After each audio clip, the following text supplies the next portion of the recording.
listening to the Questionnaire. Say that again. You're listening to the Questionnaires. I've just started. Right here, for your ears, for your eyes. The Questionnaire. Get your comic on. Poke it up, poke it up, poke it up, poke it up. This is how I remember. Yeah, this. Ladies and gentlemen, this is the Questionnaire. I am the Unknown Factor, a.k.a. that Wade Wilson of hip-hop. Look at, if you're into Marvel, if you're into DC, if you're into hearing about craziness between the two of them, I definitely hope you checked out our last quest with Rob Mars. We got deep into the Marvel versus DC crossover they did in the 90s, and the fact that there's an omnibus coming that's going to contain it all. It's going to have all kinds of interesting facts and notes in the back, right? So go check that out. You can check out all of what we talked about, just one click back. But before you do that, ladies and gentlemen, right? Yeah, before you do all of that, let this dry. Let this dry. Don't let it dry like blood, right? Because I don't want this to be where the blood dried. That would be terrible. Yeah, but apparently Gary Moloney did. Yeah, there you go. See, I fumbled it a little, but I got it, and now I'm annoyed. It's all about how you stick the landing. It's all about how you stick the landing. Have you ever seen? Look! I swear, next time I have Fabian on, I'm just butchering his last name intentionally because I can't get it right from my life. So that's how we're gonna do it, right? I'm just gonna start intentionally screwing up names over here. That way I can't stick the landing and just be like, I'm gonna get the part of their name they know, and then just be like, Gary, people are gonna start being like, what are you doing? That's just part of your shtick from now on. That's just part of the persona. I mean, it would help me in not butchering names, Gary, but it's been a pleasure to have a conversation before we even started the show, man, right? It really has. I've actually got this. I ain't had a pre-show questionnaire printed up before the show for a while, so that's kind of nice. But I'll tell you one thing I want to get into, because I know you know Declan over there, and I know you guys came up in that same scene. And one thing we've never discussed is the Irish comic scene. Now, if you go look at several, I think if you look at Elena with Vlad, we have an excellent discussion about the European scene over in Italy and over in Serbia over there where they both are. But yeah, man, I'm very curious to the Irish scene now, because the more I dive and the more I dig the creators, the more I realize that there is such a difference between countries in the comic book scene that it's kind of crazy. And it also amazes me why anybody ever says, oh, comics are going to die. Do you not really realize that they exist everywhere in some form or another, and that they will never just go away because that's what cave drawings were, right? But what's it like over there as far as just the entire comic book market, man? I mean, you've got what companies do you have that are really established? And you got 2000 AD not far, but that's over in the UK. Are there any companies you see that make treadway in the US? So when it comes to the Irish comic scene, I suppose a lot of our market or our kind of publishers, to the extent we have them, are in the same kind of fields as the UK field or the US field. So we've got a lot of indie publishers or small press groups that publish work here. And we've got a very, very strong indie scene from that perspective. And it's an indie scene that would have produced the likes of Deck, Stephen Mooney, Nick Roach, Will Sliney, and them over the years. So you have groups like O'Brien Press, who are, say, a regular book publisher for the most part, but then would put out a number of historic graphic novels every couple of years and kind of more kind of Irish interest.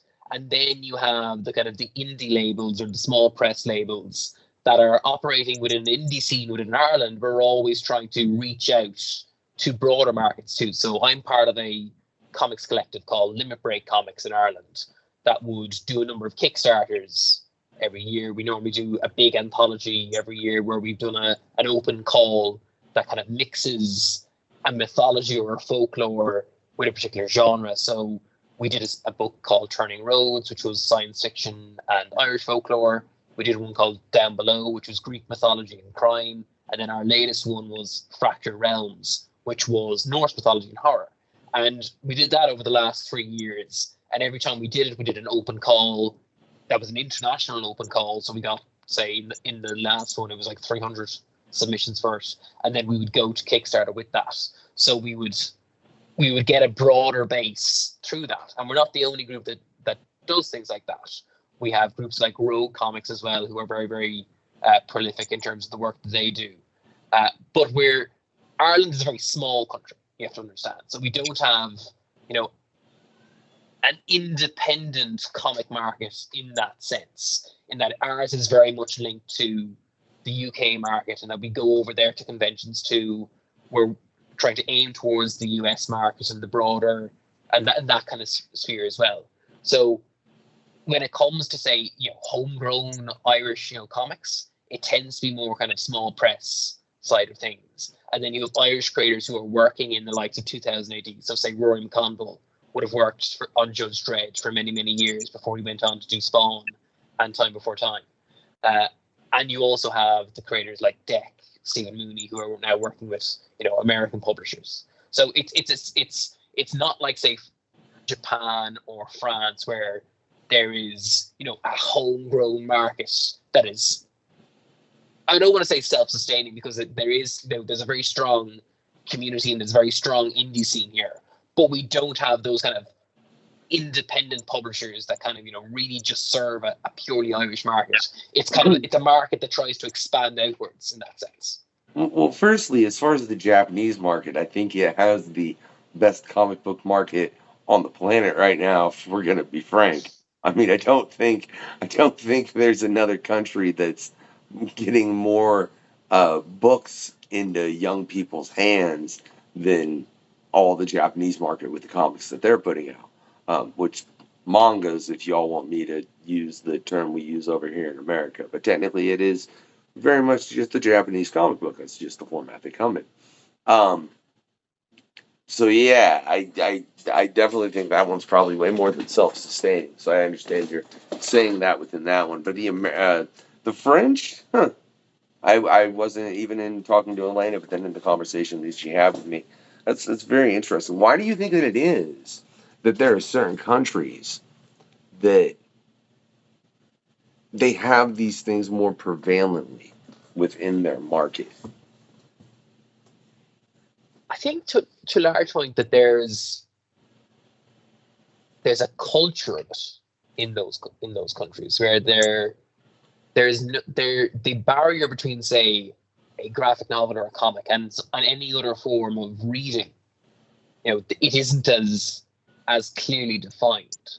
Whereas, so like, if you're in France, the idea that you'd pick up a graphic novel, that you'd pick up an album in the bookstore in the same way that you pick up a novel, that is, a pretty standard thing. Whereas, in Ireland, there is at least a perception that there are, books, and then there are comics and graphic novels, and they are two separate things.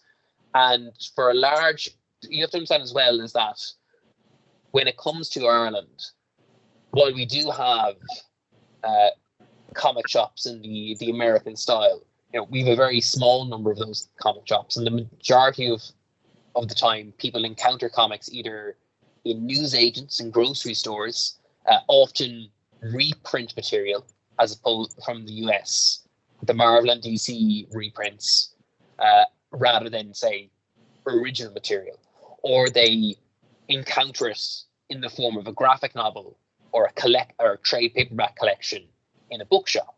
So by the time they don't see it as, say, see it as a pamphlet, they don't see it as a single issue.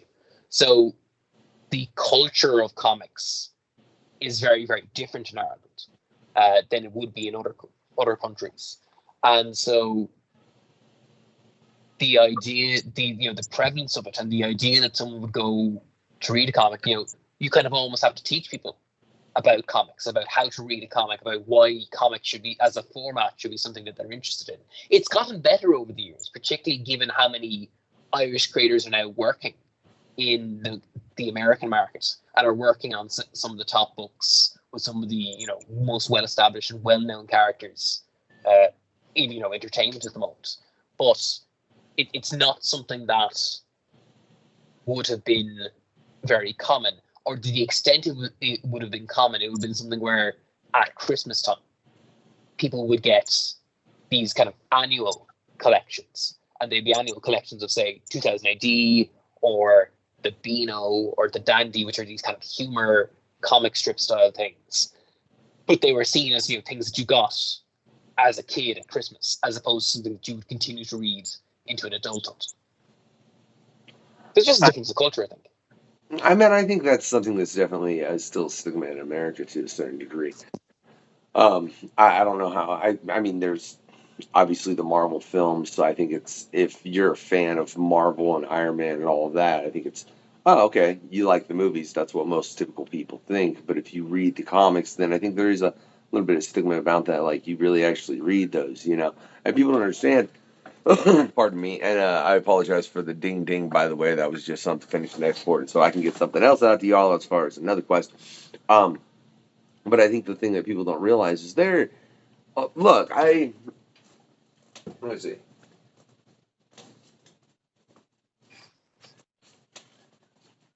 So this is just for a quick play. This is most of what I picked up last week. I didn't pick up much last week, to be real honest.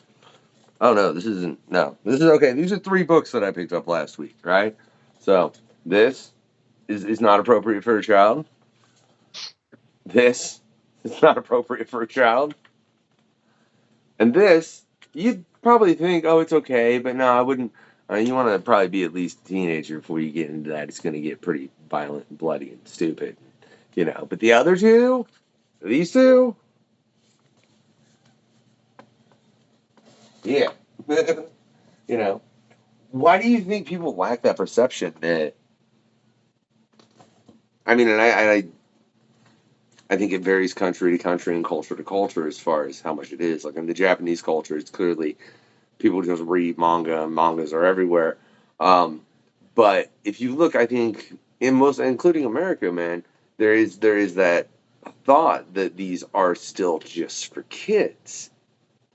Why do you think, with everything that's been done film-wise, do you think it's just the perception that people don't realize that a lot of the things that have been released on film and television, they don't realize some of them are based on comics that are very, very adult?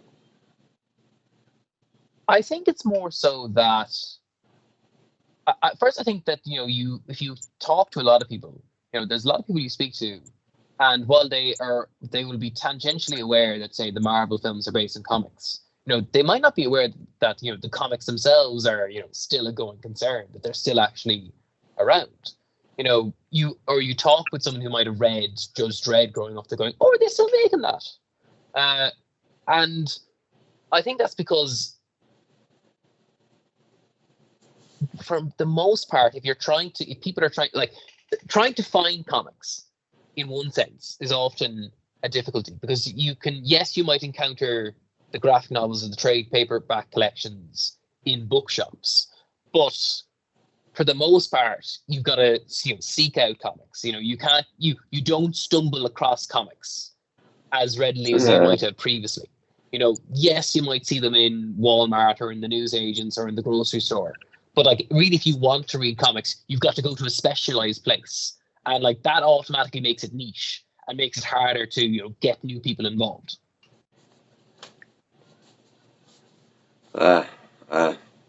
Yeah, and I mean, well, let's be frank. Well, you can find them in a Barnes and Noble or Books a Million or whatever the equivalent is over there. I don't know what the equivalent of those bigger bookstores would be chain wise over in Ireland. A lot of people just don't go into bookstores. Period. I'd hate to honestly say that, but I'm pretty sure there's I've seen a lot of stores closed that were good stores, bookstores, but from back when I was younger. But people are still reading as much anymore, man. I suggest it. I really do, in any capacity. I don't care if you go read a book. I would suggest a comic first, especially if you're not someone that reads. I think a comic here is going to be easier to digest for someone, but it'll also work that part of their brain that needs worked regardless. You know what I mean? I'm curious if you did a study of people that got dementia, I wonder if the percentage of them that read less, like the percentage of people that read less would have a higher percentage of dementia. I don't know. I'm just throwing out BS now, but I could see that being fact because they didn't use their brain. You know what I mean?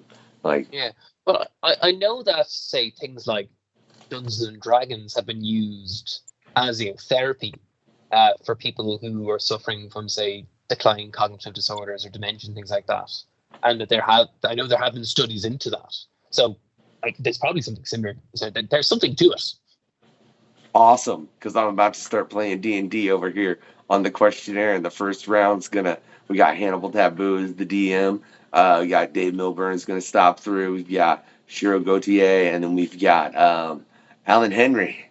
Yeah. Oh wow! Yeah, man. It's gonna. I need one more player still. I've got a line out. I might have somebody. If not, I gotta figure out one more player for that. But it is gonna. I'm very much intrigued, dude. I ain't played D&D in forever, and like all I'll say in regards to that is Hannibal set up a world to where you can drop any character in from anywhere and play in that world. And it's going to be a rotating cast of creators, so I'd love to have you on at some point, Oh, Gary, deadly. to come play some D&D, man. Hannibal makes it a nice smooth process as far as setting up characters and everything. But obviously I'll be the one character that has to deal with it every time, unless Hannibal decides to kill me. I really hope he doesn't. I like the character I made. All right. Don't kill me, Hannibal, if you hear this, dude. Come on. Just so don't. I'm curious Yeah. though. Let's get into it. Like I said right before I jumped on the quest, man. I read The Blood Has Dried here. And I only got through the first 2 issues. Unfortunately, I want to go back and read the third. Where did this whole concept come from? And are you making some kind of political statement with this? Well, to start off with where the idea came from, it's very much linked to Dungeons and Dragons, as we were just talking about there. So it started when I moved. So I'm originally from Cork in Ireland, which is in the south. And when I got my first, proper job after graduating from college and doing my master's, I moved to Dublin, which is the capital city. And while I had a lot of friends there, it was I hadn't ever played Dungeons and Dragons before. And when I was meeting up with one of my friends who lived in Dublin, he's like, "Well, I'm about to start a campaign. I'm about to start running through the starter set. You're someone who loves, nerdy things. Have you ever done that before?" I was like, "No, I haven't." It was kind of the one kind of area of nerddom I hadn't really explored. Like growing up, I would have played the Games Workshop tabletop games like Warhammer 40,000. The Lord of the Rings tabletop game was really what got me into that when that came out around the same time as the movies. But Dungeons and Dragons and tabletop role playing was just one of those things that had passed me by. So when he got onto me about that, I was like, "Oh, well, this is the perfect opportunity to explore that." And it was in the playing of that, because I loved high fantasy growing up. I was the kind of person who, as I said, I grew up at the right time because the Lord of the Rings movies had came out, and that led to a resurgence of popularity of that, but also of high fantasy in general.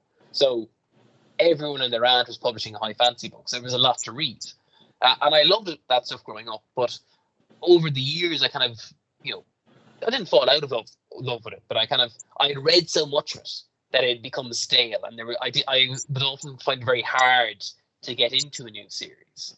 So playing Dungeons and Dragons really kind of reawoke that love for high fantasy in me. But what particularly attracted me when I was playing through that initial campaign with my friends was this idea of the more grounded approach to high fantasy. Because for the most part in Dungeons and Dragons, you're not playing as these destined heroes who are going to save the world from the calamity. You're journeymen. Your lad's doing a job and you're trying to get paid. And that's the be all and end all of it. And so then that kind of like sparked this idea in the back of my head being of like, okay, well, what are you actually doing then? If you're this journeyman hero or you're this sellsword, well, really what you are is a mercenary. You can call it, you can call yourself an adventurer. You can put whatever gloss or title you want on it. but at the end of the day, you're a mercenary, and most mercenaries aren't the nicest people, and they're not in it for the best reasons. So that then kind of got me thinking, well, what would a life of pretending to be the hero, of presenting yourself as the hero of a high fantasy story, when really all you were was a sellsword, all you were was a mercenary, what would that do to someone? And particularly, what would that do to someone who finally had a crisis of conscience about it? And that was where the basic idea for When the Blood Has Dried came about. This idea of a retired adventurer who had spent their life doing things that they weren't necessarily proud of, and had to reckon with that. And in the vein of a classic spaghetti western, what happens when that life comes knocking on the door and wants to drag you through the streets and wants to make you really pay your comeuppance for that life of violence that you lived. And that was where the idea for When the Blood Has Dried came from. And it was about looking at the traditional high fantasy hero, and particularly the atypical or the archetypical tabletop adventure style hero, looking at that through the lens of the spaghetti western and the idea of the retired gunslinger, and kind of putting that kind of spin on the idea. So that's where the core of the idea came from. And I gotta say, it's very intriguing, man. Like I said, from reading the first 2 issues and the way you ended the second issue, I definitely want to see where that curtails to, because it's very interesting. I can't think. I mean, I'm sure there are examples of fantasy, but I can't think of exactly where it's been played like that. I like that you did choose to use a female lead character as well as the adventurer, where I don't think that's as typical. And then the side character that she's got with her, the cook. Help me with the name. Fergus. Like I said, I was trying to make sure I had some information. And I'm not good with names anyways. We established that earlier. I love him as far as just a side character, like giving little bits of advice, but also like the humor dynamic that you've established there. To where it's clearly like she's more serious, and then obviously drinks way too much. So I'm curious, especially with the exchange that you had between where they were whispering in the bar.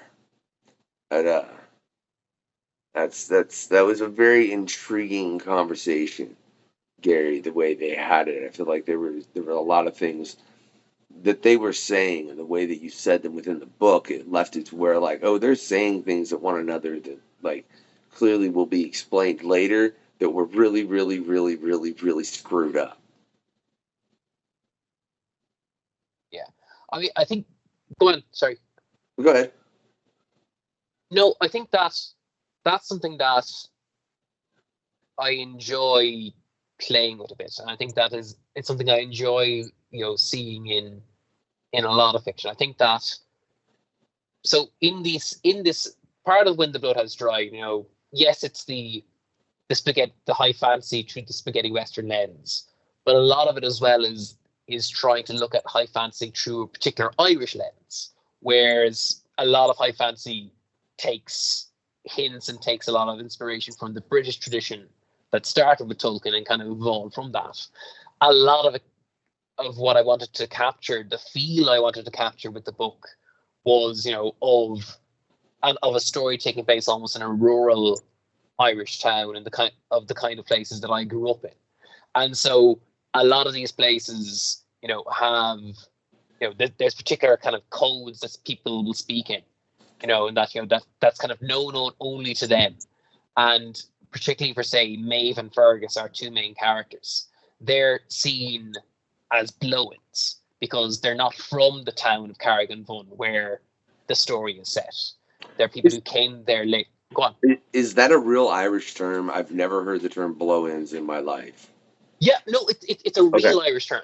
Okay, right? I just had to check. You would, in kind of rural Ireland, or many parts of rural Ireland, like if you were someone who was, not from that town or that village, it wouldn't matter if you were, just from the next town over, or if you were from a different country originally, you would still be seen as a blow-in. And you might be welcomed in the community, they might respect you, they might have a lot of time for you, but there's always that asterisk over your connection to the town. You're always considered a blow-in. And it's a term of endearment, but there's always a bit of sting to it as well. And so they're part of the town, they're welcome there, but they're still kind of separate. So they have, and because they're separate in that way, they kind of look after each other, but they're also trying to make sure that they can maintain their ties with the community.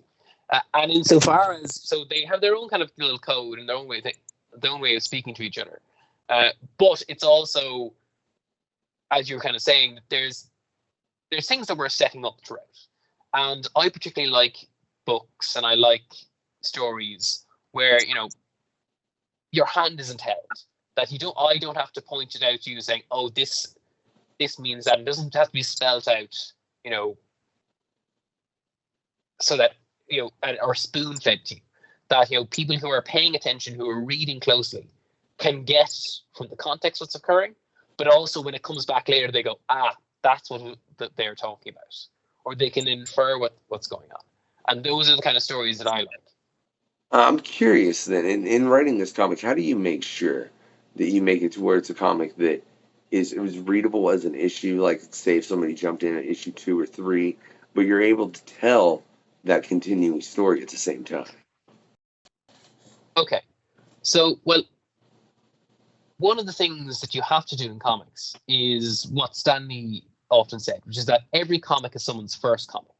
And it doesn't matter whether it's in issue 1 or issue 5, you kind of have to give them an in at some point. In the old days, that would be that you had the recap page. Every issue of X-Men started with everyone screaming out their names, going, Wolverine, come over here. Yes, Cyclops, no problem, right? Where we don't tend to do that anymore because it can be a bit clunky and there's not a need to do that for the most part. But so for what we try to do is, one of the framing devices that we have for When the Blood Has Dried is that each issue starts with a prologue. It gives you a flashback to how Maeve escaped from the Adventurers Guild, because the core of the story is that Maeve, having escaped from this life of violence, having escaped from the guild she was a part of, and doing so in strenuous circumstances and circumstances that almost left her dead. We're telling two parallel stories. We're telling the story in the past, which is about how she came to be the bartender and the barkeep of the Lock-In, the tavern in Carrigan Vun. And we're also telling the story about how the Adventurers Guild returns to her life in the present day and how she attempts to navigate that return of her past life of violence to this idyllic existence that she has carved out for herself.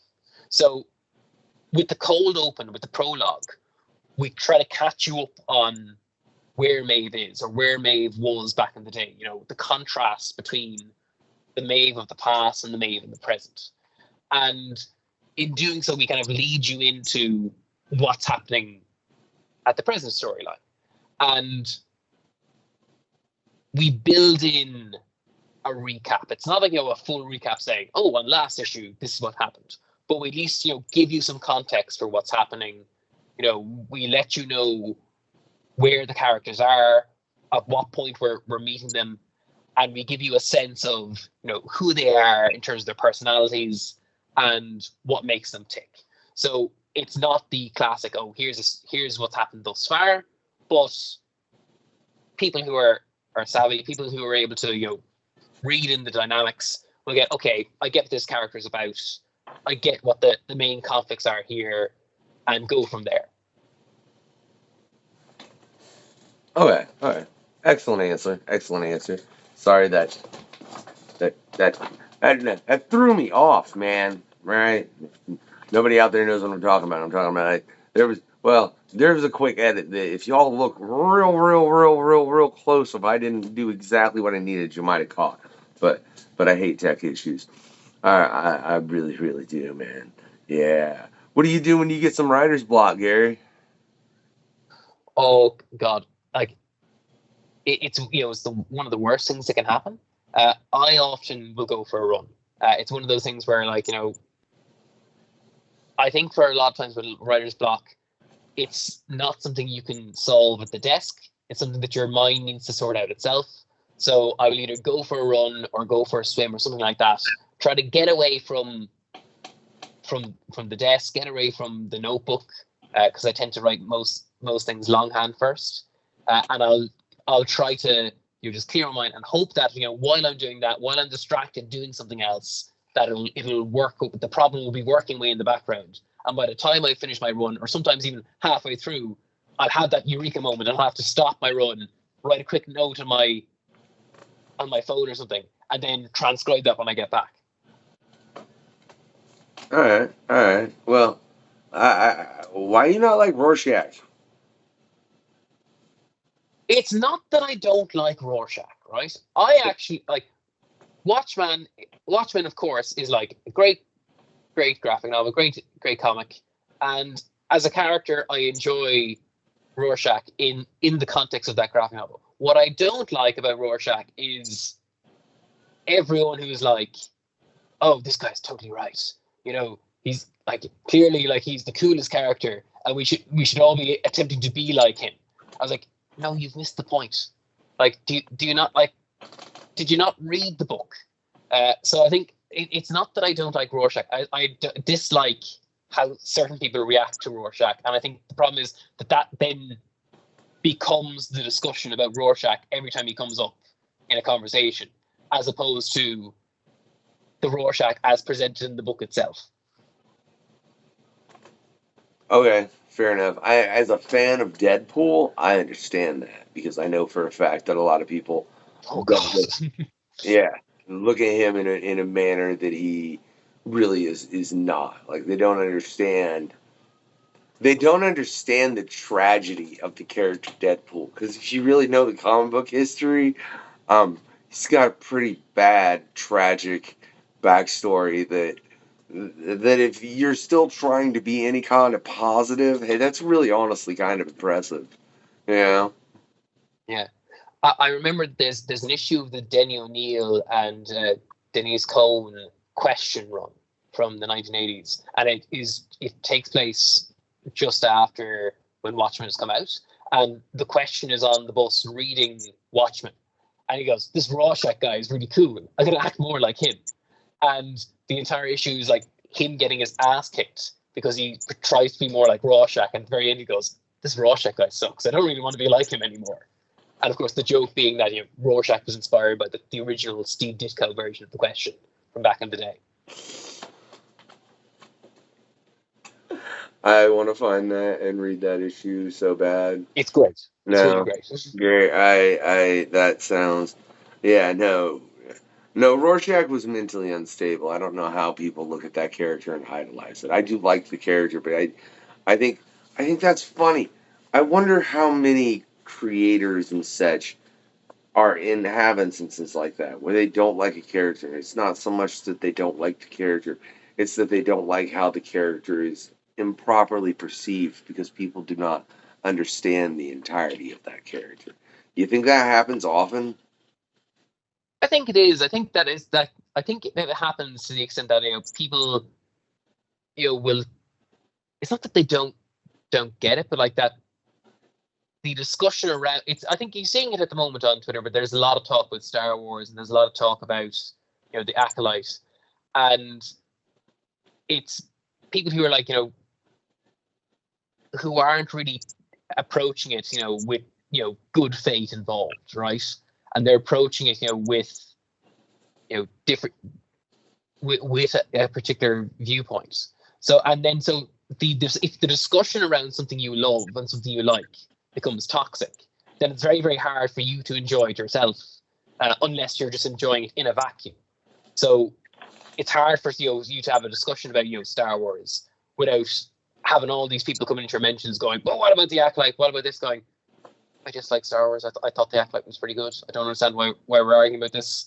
Like I think that and that happens so much in fandom that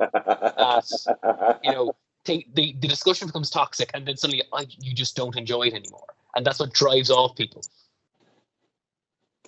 And you just reminded me I needed to hit up Fred Kennedy because I used to like be real anti-Superman, but because of that man, I've actually got a couple from the library here recently and read them, and I even appreciate that character at a different level because it was the fact that when I was looking at him was when I was far younger. I developed a great dislike for him in my youth, and then never really like I read when he died in Superman Blue, and then was like, fine, done. And now I went back and read some other stuff, and I'm like, oh, okay.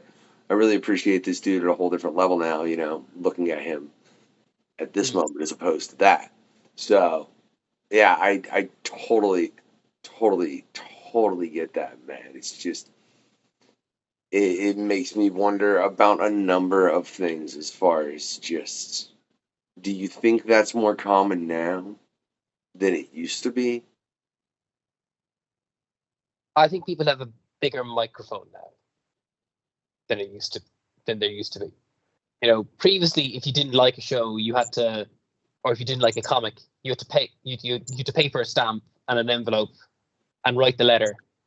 Whereas now you just have to type it into your phone in 10 seconds, and suddenly your views are out to the world. You know, there's no editor in the newspaper that is deciding whether or not your letter is getting published or not. Fair enough. Well, let's go back to you said people are complaining about the Acolyte. And look, I've been watching it. They've 3 episodes, right? 3 or 4. I think we're on 4 now at this point.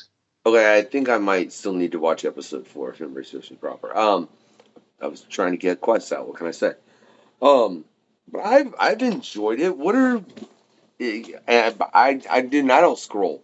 I don't scroll nearly enough, Gary, for the fact that I run this show and do everything that I do. I am not on social media the amount that I should be to, make the show get out to people.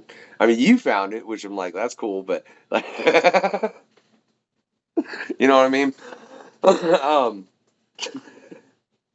I think you have a healthy relationship with social media, is what you're saying. Dude, I have a less than healthy relationship with social media. Well, I'm a firm believer. My favorite way to use social media is to be sitting on my laptop, make a couple posts, and then be like, Again, this is wisdom. This is something that everyone should be doing. I'm not. Look, like, but at the same time, I hope everybody goes and looks at those posts, and they're like, oh, that's cool. He had such and such on. Maybe that's a good conversation. And they'll go and listen to the conversation, and hopefully it is a productive conversation. But back to the conversation I was trying to get to. Like I said, because I don't scroll. What are they complaining about Acolyte on Twitter? Like, what's the problem? This week, it was all about the age of Ki-Adi-Mundi, who is one of the Jedi Masters in the prequel trilogy who has shown up in The Acolyte. And it is just the most non-story, non-event discussion where people saying he shouldn't be alive right now because back in the old canon he was only this age and he shouldn't be born yet. It's like, yeah, but there's new canon now and he can have been born at a different time. It means absolutely nothing. People are trying to make it into something that it isn't, and it's just like, can we not enjoy the prequel show? Can we not enjoy some High Republic?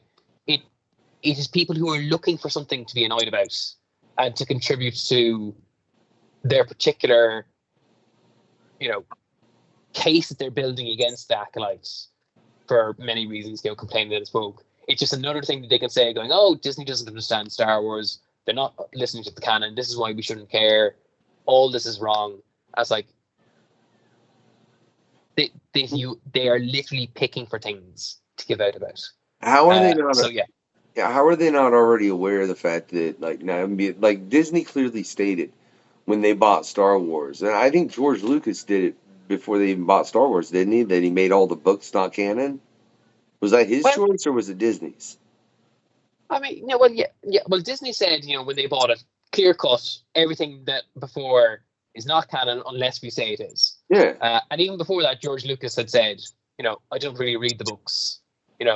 If something's in the books that conflicts with my film wins.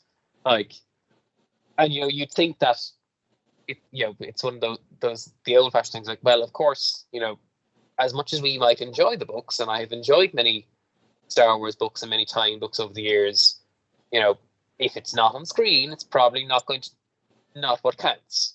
And it can easily, the book can easily be rewritten in the way that the film, so I think it's one of those things where, again, it's people who are looking for things to give out about, and this is just one of the things that they could give out about this week. Why do you think it is that there are fan bases that become toxic like this when it gets to a certain point, as opposed to just being able to enjoy something? Like I said, I've been a fan of Deadpool long before Ryan Reynolds ever probably knew who Deadpool was, and long before everyone else did, because of Ryan Reynolds. You know what I'm saying? If I see somebody in a Deadpool shirt, I don't walk up to him, oh, you're a fake Deadpool fan, like you ever read a comic, because that would just be an entire douchebag move. I appreciate the fact that that character is elevated to a medium, and they've done him justice in the films, I'll be honest, except for Origins. We're not going to talk about Deadpool and Wolverine Origins, right? It's over here, and that's where it stays. Great video game, though. Right? I mean, they tried, whatever, but, and then they've done it properly. So I don't understand why people have a tendency to develop this, that just, like, why? Why do you really think, like, Marvel is going to accurately and completely adapt anything into film? No, never, because it's not reasonable. You can do things within comics that you can in film. You can do things in film you can in comics. Like certain things just, well, you could probably pretty much do anything at this point, but it doesn't mean it'll work. What works in a comic won't work in a film, and vice versa. What do you think? I don't get it. I'm a bit like you. I don't understand, particularly given that it's I remember reading a number of years ago the idea that we won in that the idea of say people who were into these kind of things, who were into things that would have been previously branded as just for nerds, just for geeks, like that became the mainstream. That's the most popular movies, the movies that are making all the big bucks, are all based on the things that we loved growing up. Like, that is something to be celebrated. And there are people who, for whatever reason, cannot celebrate that. And I don't know why that is. Like, it used to be the thing that if a comic book movie was made or a comic book TV show was made, you'd be like, hallelujah, like, this is brilliant. The mere fact of it was, worth celebrating. Dolph Lundgren as the Punisher. They made a Punisher film. Yes. It's terrible. Smallville is there. Arrow is there. Hey, those are things to celebrate. And like, Smallville was that there. just isn't the case. But I'm just saying, when the Punisher came out, I was just so happy that it existed. You know what I'm saying? As a fan of the character. But I would not go back and watch that film now. Because I don't understand it. And it's one of those things where, like, if you had told someone, say, back in 2005 when Revenge of the Sith came out, that in the space of the next 20 years, you are not going to only have 6 more films, but, I don't know how many TV shows at this point. If you told me in 2005, after I'm coming out of the Revenge of the Sith, that would be happening, I was like, I don't think so. I wouldn't have believed it. And, there are people who just, obviously, it's important to be critical. It's important to like, not just like, look at things and go, oh, well, this is fine. You're allowed to be critical. You're allowed to engage with it beyond the surface level. But, the idea that you're going out with the idea or the hope of being annoyed or looking for things to be annoyed about, like, I don't know. I don't get it. Well, I mean, I think, and as a fan of wrestling, I'll say it always brings the title of Eric Bischoff's book to my head, which is Controversy Creates Cash. So a lot of those people are just looking for people to interact with them on social media because it increases and makes it to where they're seen more in the algorithm. Because, the more, I mean, even if people are just mad and angry and complaining at you, it still makes it to where that post gets a higher reach than other ones where, somebody just reacted to because they thought they were fun, because they thought it was funny. So I see it as a marketing ploy, unfortunately. I think it's unfortunate it's become a marketing ploy. I mean, have you ever watched what is? I think it's Wendy's always be trolling people on Twitter, isn't it, or X? Yeah, I've seen that the odd time. You know. But it's you're right. It's one of those things where outrage gets more engagement, and the algorithm at the moment is so strange, and there's now perverse incentives on all these media platforms where you can actually make more money from being, the more outrageous, the one who's drumming up more engagement based on hate or based on spewing out any sort of crap. And that's an unfortunate state of affairs that we found ourselves in.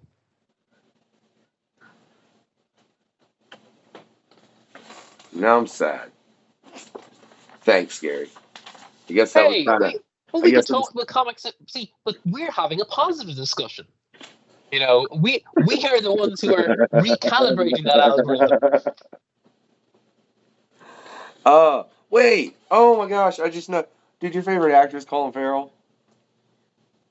I do. I just think he's obviously there's the Irish connection there, but I just think that he's great. I think he's shown over the last 15 years or so, just like the depth that he has, from In Bruges to things like the Banshees of Inisherin, everything, and then even films like the 2003 Daredevil, where he's just having the time of his life, hamming it up as Bullseye.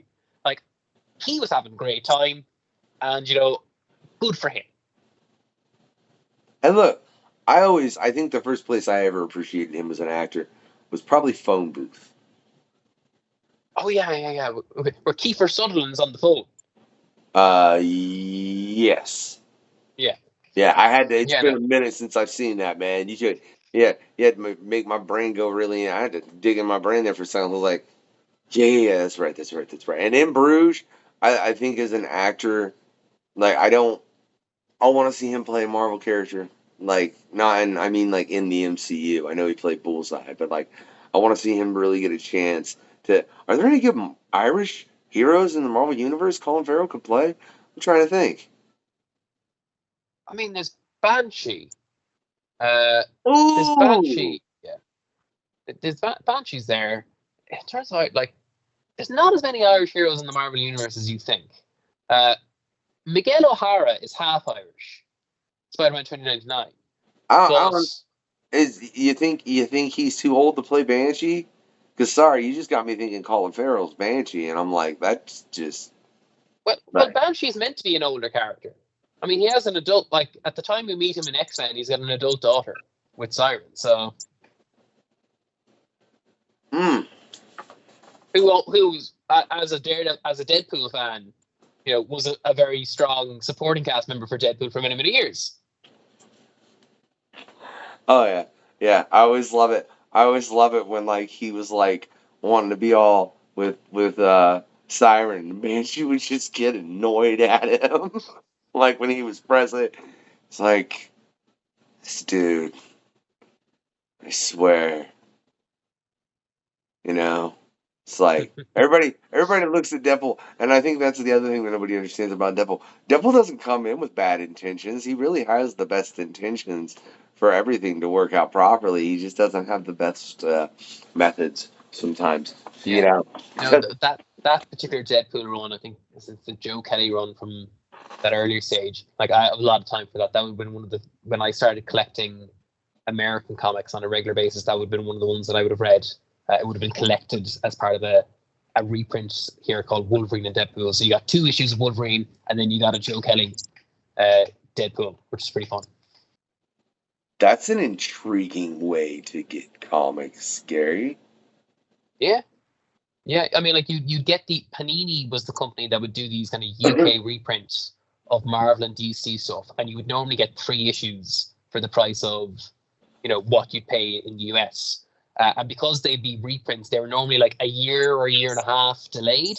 So you're getting last year's issues, but you're getting 2 issues of Wolverine, and it might be 1 issue of the main Wolverine series and 1 mini series, and then a Deadpool series or things like that. Or for Spider-Man, they would have it where you'd have 2 issues of the main series and then a classic story in the back. So it was a cool way of experiencing a lot of different things and a lot of different flavors. I feel like that's something that could be adopted more in the market now for them to do. Like that would help get new readers in. That's just very. I've never. Pardon me. I've never heard of something quite like that to where they were printing them like that. Or perhaps I had and it just escaped me because nobody ever said that they were. They just said they were because we've had several international creators over here, and nobody's ever specified. Everybody just said they were reprints. I never have heard of it being like it's 3 different issues all reprinted as one. That's Yeah, and it was normally on like a cardstock cover, so it was it would endure. You know, it wouldn't something like it wouldn't be bent in your school bag or things like that. But I think that's what they were trying to do or DC was trying to do with the Walmart exclusive comics, where they were like having the 100 pagers, where there would be one news story where they're like, it was when, say they had the Batman universe thing with, Bendis writing Batman and Nick Darrington on the story, where they had that for 10 pages, but then there would be, say, older reprint stuff then as well. Like, I think that was what they were trying to do with that. And I think it seemed to succeed for a while. But then the pandemic hit, so I think that put an end to those particular plans. But I think that's what they were trying to do. And I think it's what you're seeing a lot now with, say, a lot of DC's books having backup stories, or doing things like urban legends and things like that. so I'm curious, and that's where you got in with American comics. What were the first comics you ever picked up? Period. So, again, because you wouldn't have had as many American style comic shops, a lot of the comics you'd pick up would be the ones you'd see in the supermarket. So for me, one of the first books I ever picked up would have been a book called Sonic the Comic. So this was based on Sonic the Hedgehog, the video game character. It wasn't the Archie stuff. It was its own separate continuity, and it was formulated a bit like 2000 AD. So there would have been, say, 4 or 5 different sub-series in that book. So the main story would have been Sonic. So you would have had 7 pages. So the book in total might have been 30, 40 pages. But you would have had 7 pages of a Sonic story, 4 pages of a Tails story, 4 pages of a Knuckles story. And then they would oftentimes as well do other Sega characters. So they would do a Golden Axe strip, or a Shinobi strip, or a Streets of Rage strip. In fact, the Streets of Rage strip was written by Mark Millar, before, just as on the very verge of becoming the Mark Millar that we know him to be later on. So it was very much, and it was also, in terms of tone, it was also very much like Baby's First 2000 AD, because it was set in this kind of dystopian view of Mobius, where Robotnik had already taken over, and it had a strong environmentalist message. So it was like, your first introduction to a dystopian future style thing, and having this kind of rebellion group trying to fight against them. So it was separate from the Archie comics and that kind of continuity, but was doing kind of similar things, but was very much approaching it on the basis of, like, treating its readership, with a degree of respect and not talking down to it. So I think if you speak to a lot of Irish and UK comic creators from around my age, or maybe slightly older, a lot of them would point to that Sonic comic as being one of their kind of introductions to the medium itself. I now want to really read this, especially because like I always, I'm like, my boy loves Sonic. We've been watching the new movies. I've always I played the crap out of those games back in the day, and then you tell me it goes Sonic, Tails, and Knuckles, and each. That just sounds very, very, very intriguing, Gary. But I don't want to know what it would take for me personally to find that where I am. I don't feel like it would be an easy task for some reason. But you make a point within what you just said that you said they weren't talking down. Do you feel like that's a problem within comics where some writers feel like they need to talk down to the people that are reading? In general, I don't think so. I think that, particularly for the time, back in the 90s when that kind of comic was coming out, a lot of kids' comics, or comics that were aimed towards kids, were very much, the the Captain Planet message at the end of the episode being like, make sure you throw away your candy wrappers, kids, or the G.I. Joe, style, knowing is half the battle. Whereas that Sonic comic, the message, the kind of the ideals, the values that it had, were things that you glean from reading the comic itself. It is very anti-authoritarian in places. It was, telling you to kind of question, because so much of it was about, Robotnik as this dictator. So much about it was like, kind of questioning, the system and questioning the different aspects of, what was presented to you and being inquisitive about those kind of things. But that wasn't, a PSA at the end. It was just part of the story. And so even though it was aimed at, say, 8-9-year-olds and things like that, it was treating them as like, look, we're going to talk about these topics with you, and we're going to just present these ideas, and we'll leave you to deal with them yourselves. And can I say real quickly though, I know that used to be the message in the old G.I. Joe books. I'm not reading all the current G.I. Joe books. Skybound's dropping right now because it's a lot. But I have read the Cobra series, and the main message I got was just, you don't mess with Commander Cobra, because he's not funny anymore. He's not a ha ha hiss. You can mess with character. He's a very, very bad man, right? No. That's what happens when you don't sound like Starscream anymore. Are you reading that? I haven't read some of it. I'm not up to date enough, to be honest. I've liked some of it. I liked a lot of what the new Energon Universe stuff. I've liked a lot of what's come out of that, and they've got very good creators on board. Yeah, I know. I still need to read Scarlet from Kelly. I've got back here, but I just got I said I got a stack, man. But I know. So, what was your first work in comics? This last thing you wanted to discuss? My first work in comics. Yeah, what was your first work in comics, Gary? So my first work in comics was, so I really started making comics properly in 2018, and I did that kind of through self-publishing my own comics, first on Twitter, and then collecting them together and then publishing them through Limit Break Comics, the collective I spoke about earlier. When the Blood Has Dried is my first comic in the direct market, in the direct mainstream market with a publisher, Man Cave. But I would have done work with Limit Break before that, the anthologies and the Kickstarter anthologies. But I think what you're hinting at is that one of the other comic jobs I have ongoing at the moment is that I work on the Irish translation of Flash Gordon for publication in Irish newspapers. That's a current. I didn't know that was you were currently doing that. I didn't. Yeah. That's how is that, man? Because it's funny. You ever watch Always Sunny?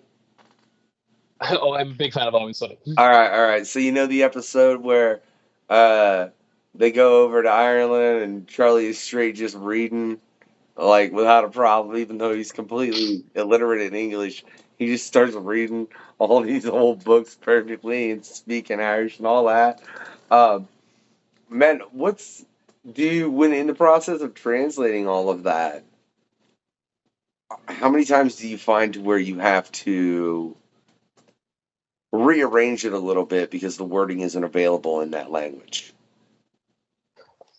I mean, I often think that I think translation in general is a misnomer. The idea of translation, like people misunderstand. I think it's always a question of interpretation, and it's always a question of adaptation. The Flash Gordon strip that's been running since October of last year by Dan Scotti is like really cool pulp reimagining of the older strips. It kind of brings you in at the point at which that Ming the Merciless has been dethroned. So it kind of offers a kind of new perspective on it.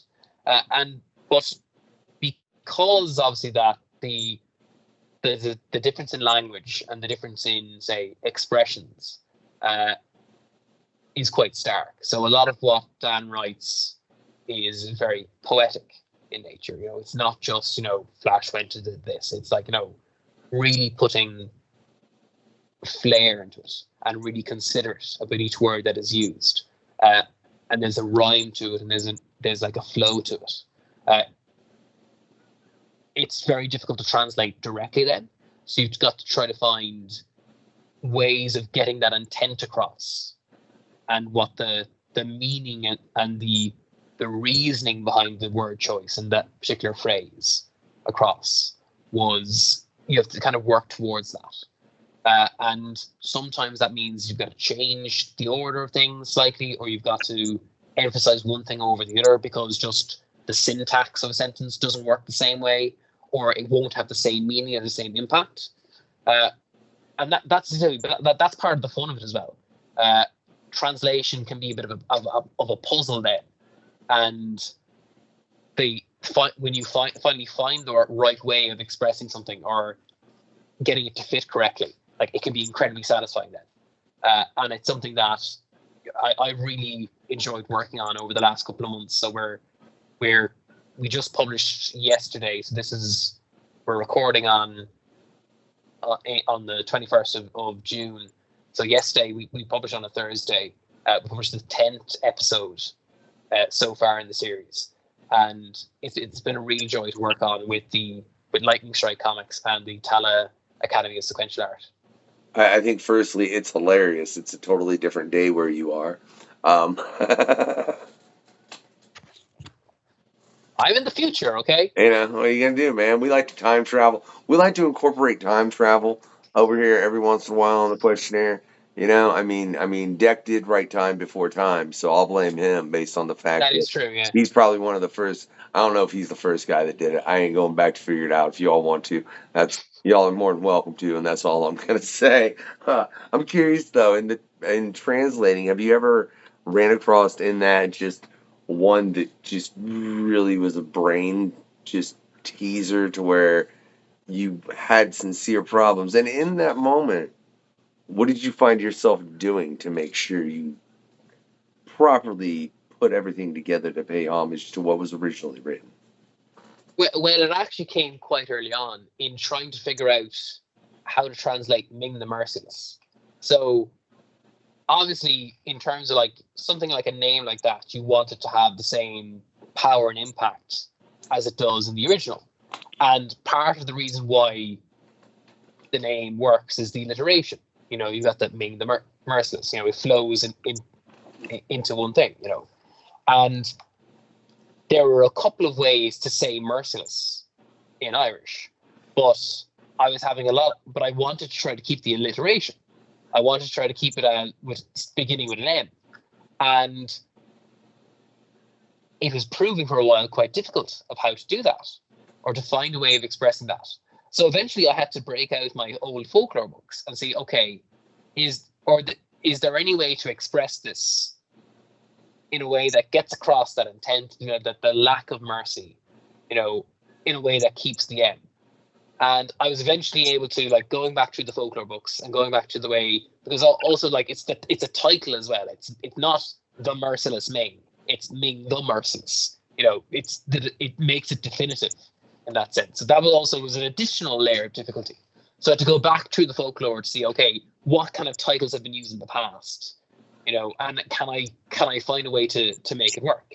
And eventually I was, but it required me essentially to do like, you know, an evening's research, going back through my old folklore books to find an equivalent. So eventually we came up with Ming na mi Throcra, which is a way, which again keeps the alliteration and kind of keeps the impact of the original Ming the Merciless. Say that one more time. So it's Ming na mi Throcra. What does that translate to in English? It does translate. So Trocra is mercy, and then me is a way of making a negative of something. So it's saying Ming, the one without mercy. Ming na mi Throcra. You know, that's slightly more terrifying, to be real honest. Like, because it's like, it's the one without mercy. It's like, you know, you're really putting a real fine point on the fact that this dude will just show none. Like it. He's not a good dude. Yeah, He's not a good dude. I don't know if you've seen the 1980 film. He's not a good guy. Oh God! In the like really early '90s, when I was single digits, maybe. Like, yeah. So I don't remember that, Gary. Now you're gonna make me go have to find time to watch Flash Gordon, and then you know what? So here's the thing. Here's the thing. It's Gary's fault that his interview didn't come out until September because I had to find time because I had to find time to watch Flash Gordon. Oh God! If this Listen, isn't out till September, Gary, just send me a bomb from Ireland. I shouldn't even say that like that. That sounded terrible. Like I feel like I need to edit that. Like those words came out of my mouth. All right, because I was literally just like just as like I just want to be done. If you're telling me I have that many shows. we don't do that anymore. I know, that's what I realized. The troubles are over. I said it, and then I was like, oh God, that's terrible on like at least 2 or 3, perhaps 4 different levels. Like it wasn't even like I said it, and it was like, oh, I just hit one bad note. No, I hit like 6.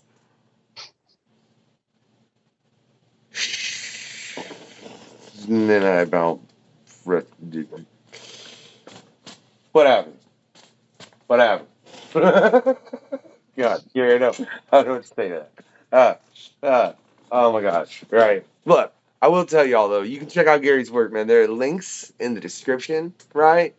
Right. Wait. See, yeah, when the blood dries. I about said where. Right?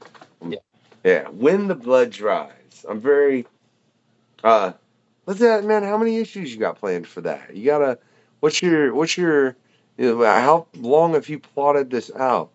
Gary, because I feel like with what I've read, you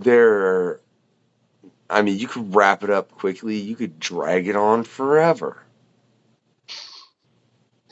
Well, When the Blood Has Dried has always been a 5-issue series. So we pitched it as a 5-issue series, and that's what it's going to be. So it's myself, Daniel Romero, and Becca Carey working together on this. 3rd issue just came out, but we have 5 issues planned. If people like it, if it does, gangbusters, and there's, an inkling for more. We've always said that When the Blood Has Dried, which focuses on Maeve and her journey and her, grappling with her violent past, Maeve's story or Maeve's arc comes to an end within those 5 issues. But we'd love to, this world is something that we've, built out over the last year and a half we've been working on the book. There are other pockets of this world, other areas you could explore, other characters you could focus on, and we'd always love to do something like that, but it wouldn't be a traditional sequel prequel side of things. It'd be kind of more in the vein of, say, Ed Brubaker and Sean Phillips' Criminal, where each kind of, if we were to do different arcs or different volumes, everyone would be self-contained. So we have 5 issues, it's self-contained, it comes to what we hope is a satisfying end. But, if people like it and they want to see more, there are other areas that we can explore in this world. Yeah, and you've got a great publisher as far as Will's Mag Cave, man. I think they really are doing a lot right now just coming up. If y'all have enjoyed this quest, go check out Mike Mart's 4 or 5 or some. It's back there. It's in season 2, I promise. And it says some stuff, and then it says Mike Martz and Blab as co-hosts, and it was a phenomenal quest, man. Like I said, right. Beyond that, what I want you to do is check out all the links in the description for Gary, right, because they're all right down there, as well as a bunch of others if you want to support the show, anything like that, right. But besides that, if you've enjoyed this quest with Gary, right, what I want you to do is send him a phoenix. Gary, you need to be really careful with the next thing if they decide to send it. So send him a phoenix with a double-bladed lightsaber. Yeah, like a real one. Be careful, Gary. Be careful. Because I know for a fact that even Ray Parks said when he was handling that thing on set, they had to keep reminding him not to grab the blade on the prop because he was a bowmaster. So be careful. If somebody sends you this real lightsaber, man, please be careful. Or you can send him the toy Darth Maul lightsaber because it might be a lot. Well, the problem is that the Irish people tend not to do well with double-bladed lightsabers. It didn't work out well for Liam Neeson the first time. Okay, so maybe if you've enjoyed this interview, just send Gary the toy, like via a Phoenix, and we'll keep the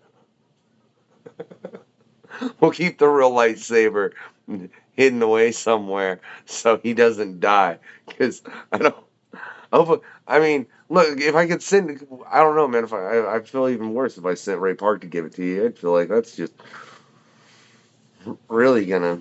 I'd like to meet him. I'd be like, why'd you do that? Why'd you do that to poor Liam?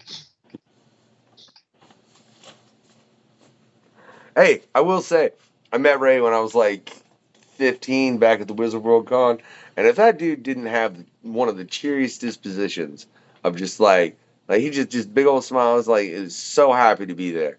You know what I mean? And doing everything he was doing. So he's definitely, if you ever get a chance, man, I highly recommend it. But yeah, like I said, send Gary that a Phoenix, with a double-bladed lightsaber, we'll keep it the toy, and just a bunch of sushi, right? I don't know if he's married, so I will we'll leave the. Are you married? No, we'll just leave it edited. I'm not married.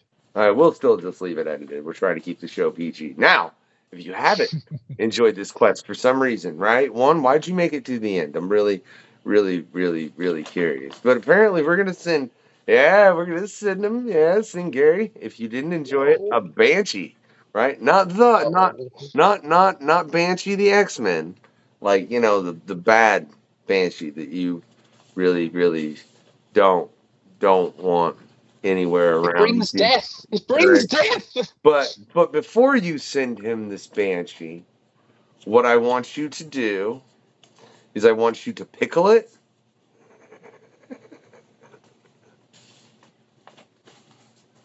Now these questions are making more sense. and then I want you to have it sit, tie him to a chair, scream at him endlessly while Death Note, the film from Netflix, plays. That's a good God. There's a lot of death going on here. That's a hey man, you're the one that answered. Besides that, right, there's just three things I want you all to do, right? One, give it that thumbs up, or the equivalent, depending on where we're a lot of places, right? Two, always get your Comic-Con. And remember, go to your local library. I promise you can get your Comic-Con there. You can do it that way, right? Three, have a good night, y'all. This has been the questionnaire. Where's the link? Thanks for checking out the questionnaire. In the link below, yes? I will drop it like it's hot. That's another party. It's cool, man. I love it. The questionnaire. That is all.